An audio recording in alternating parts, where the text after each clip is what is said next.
Bonjour, bienvenue dans Parlons Matière sur le salon Matos & Light. Je reçois Nicolas Dubois qui est entrepreneur au sein des ateliers Roméo. Bonjour Nicolas. Bonjour Christophe. Alors, peut-être nous préciser, on vous connaît Nicolas, ça fait déjà je crois, 3 ans qu'on a eu déjà le plaisir d'échanger.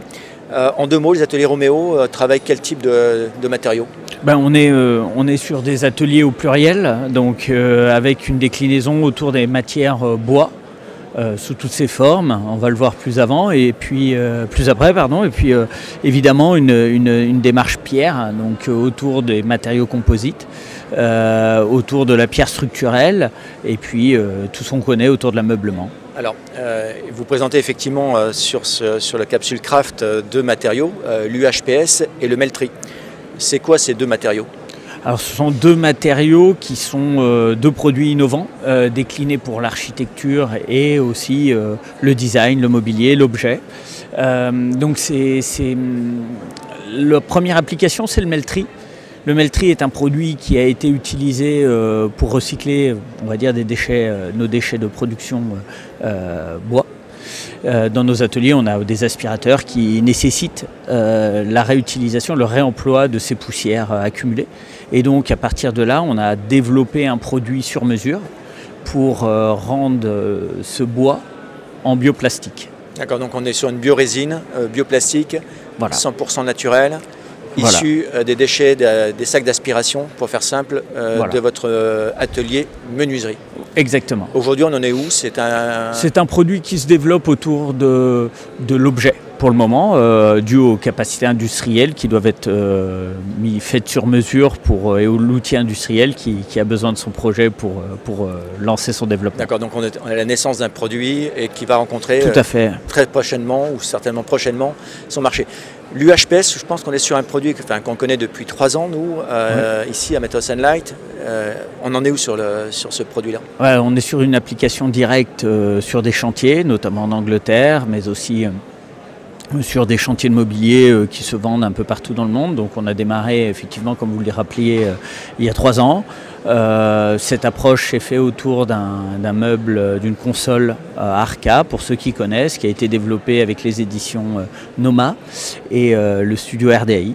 À partir de là, on a pu assembler ça a été la combinaison de plusieurs de nos produits, notamment l'UHPS, mais aussi le Stone Tube. Et puis petit à petit, l'idée a fait son chemin aussi dans la tête des architectes qui ont trouvé des applications structurelles intéressantes et innovantes. À partir de ce moment-là, on s'est lancé sur des projets de construction. Donc c'est-à-dire qu'on fait quoi? Des façades, on fait des toitures, on fait quoi avec ça? On a aujourd'hui des demandes d'application en façade, on a des demandes d'application pour du parking, on a des demandes d'application pour de la piscine et aujourd'hui, à l'heure où on se parle, on est en train de produire, outre nos activités de taille de pierre traditionnelles qui peuvent aussi comprendre la façade, on a des applications structurelles pour de l'UHPS qui sont complètement structurelles, mixant de la précontrainte avec de la taille traditionnelle et de la pierre pliée, quoi. Alors, pour revenir sur l'UHPS, parce que vous connaissez très bien votre sujet, moi je l'ai un peu exploré depuis 3 ans, mais imaginons que dans nos téléspectateurs, tous ne connaissent pas ce produit-là. Il est issu de quoi? C'est un produit qui est issu avec des récupérations, des recyclages, je crois, c'est ça? Alors on a développé un liant, qui est minéral et qui est fabriqué au sein de nos ateliers. Ce liant a pour intérêt et avantage principal de pouvoir correspondre aux normes béton. Donc le renfort est gérable par les ingénieurs au niveau des calculs, au niveau aussi de l'interprétation des clients. Donc on a une certaine sécurité sur ce produit. Puis la seconde approche, c'est l'économie de pierre, puisqu'on est dans des dimensions où on va pouvoir, selon les panneaux, selon les applications, plier la pierre pour effectuer des formes.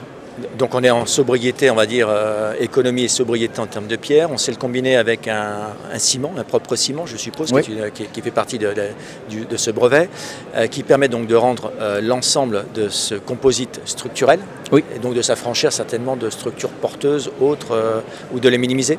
Mais tout à fait.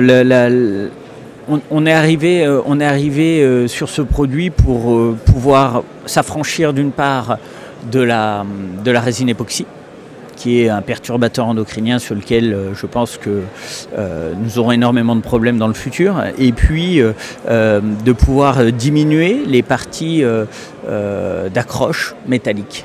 Voilà, c'est-à-dire les rendre plus raisonnables. Donc on rend le matériau composite pratiquement, il s'affranchit de beaucoup de choses pour vivre sa vie seul.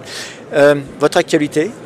Notre actualité, gros projet, on a doublé nos surfaces d'atelier en début d'année, donc c'était une étape assez importante et elle a été motivée et intéressée par l'arrivée d'un énorme chantier qui nous a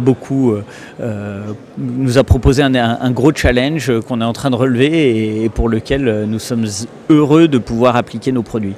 Nicolas, merci pour cet échange et puis heureux que les ateliers Romeo se développent et cette belle croissance. Merci. Merci. Au revoir. Au revoir.